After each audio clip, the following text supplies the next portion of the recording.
quand t'es noir, tu dois, désolé, hein, c'est pas raciste, par rapport aux blancs, tu dois en faire 2 fois plus. Par rapport aux noirs, tu dois en faire 2 fois plus. Et on va pas se mentir, on sait très bien que on a grandi avec des mamas qui étaient pas dans les paroles, qui étaient pas tendres. Donc on est habitué à ça. Puis dès que tu réussis en tant qu'homme noir, tu deviens l'ennemi de tout le monde, surtout des tiens. Parce que dès que t'as réussi, déjà il y a la jalousie et ce que t'as, on dirait ça t'appartient pas. En fait, tu dois le partager avec tout le monde, alors que si ta réussite, c'est ton travail, tu vois ce que je veux dire. Et du coup, pour répondre à ta question, c'est que quand ces personnes-là elles progressent, tu vois, arrivent à un certain niveau, il y a plus de gens comme lui.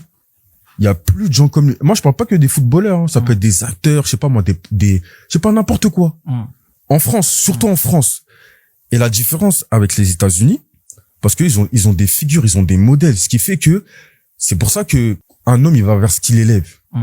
Aux États-Unis, il y a des avocats noirs, il y a des juges noirs, il y a des professeurs noirs, ils envoient beaucoup de policiers noirs. Ça veut dire que quelque part, ils ont la confiance.